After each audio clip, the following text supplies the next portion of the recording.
मुझे बोला गया था कि नोएडा नहीं जाना है। मैंने कहा क्यों?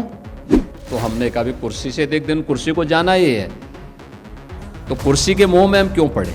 मुख्यमंत्री रहते हुए वहां नहीं गए, लेकिन अपनी विभाजनकारी राजनीति के लिए फिर आज नोएडा पहुंच गए, ग्रेटर नोएडा पहुंच गए। बहन और भाइयों, इनके चेहरे को देखो तो मैं आस्था में विश्वास करता हूं, सबकी आस्था का भी सम्मान करता हूं, लेकिन अंधविश्वास को कतई नहीं मानता, एकदम नहीं मानता।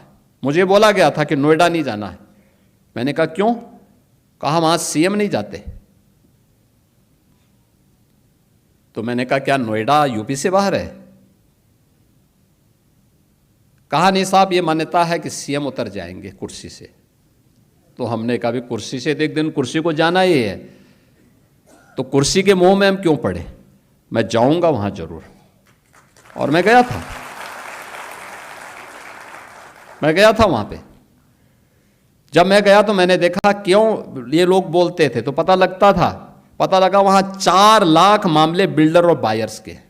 आप सोचो 15 साल, 10 साल, 20 साल पहले लोगों ने अपनी पूरे जीवन भर की कमाई बिल्डर को दे दी मकान के लिए, फ्लैट देने के लिए, और बिल्डर पैसा दबाई बैठा है, पैसा नहीं दे रहा है, वो मकान नहीं दे रहा है, कब्जा नहीं दे रहा है, बड़ी हाई राइज बिल्डिंग खंडर के रूप में बदल रही है।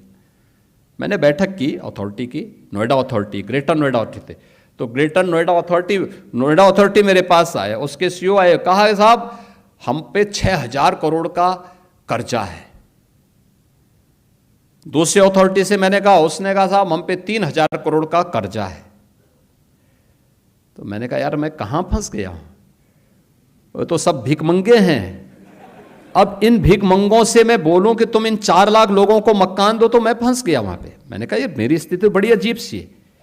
लेकिन मैंने वहां पे पहले बायर से मैं बातचीत किया, उन्होंने कहा उनकी रो रहे थे साहब, पूरी जीवन भर की हमने कमाई लगा दी, हमें मकान नहीं मिला है, हम बैंक से कर्जा भर रहे हैं, बैंक का कर्जा बढ़ता जा रहा है।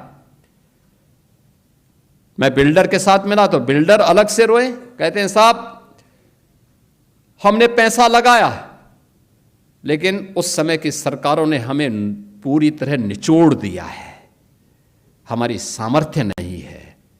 मैंने कहा सामर्थ्य हो न हो, इन गरीबों को मकान तो देना ही पड़ेगा आपको, इन 4 लाख लोगों को मकान देना पड़ेगा। आप दीजिए, मैं पॉलिसी बनाने की तैयारी कर रहा हूं, लेकिन आप पहले मकान दीजिए।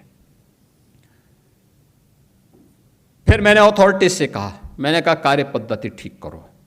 हमने रिफॉर्म किए, कार्रवाई प्रारंभ की, भ्रष्ट तत्वों को वहां से बाहर का रास्ता दिखाया, और आज मुझे बताते हुए प्रसन्नता है 4 लाख लोगों को हम मकान दे चुके हैं।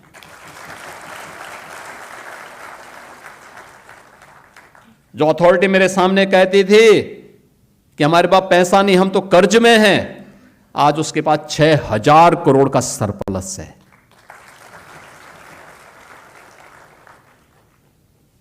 आज दुनिया का सबसे अच्छा इंफ्रास्ट्रक्चर भी और सबसे अच्छा इन्वेस्टमेंट भी वहां पर है, और वहीं पे ये मैन्युफैक्चरिंग हो रहा है जो मैं अभी चर्चा कर रहा था, ये सब कुछ वहीं हो रहा है।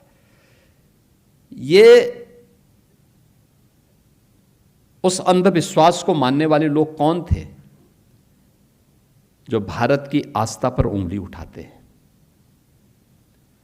मुख्यमंत्री रहते हुए वहां नहीं गए, लेकिन अपनी विभाजनकारी राजनीति के लिए फिर आज नोएडा पहुंच गए, ग्रेटर नोएडा पहुंच गए। बहन और भाइयों, इनके चेहरे को देखो तो उस समय वहां के विकास के लिए ये बॉटलनेक थे। उस समय इन्होंने वहां बाधाएं खड़ी की, बैरियर खड़े किए। आज किस मुंह से विकास की बात करते हैं।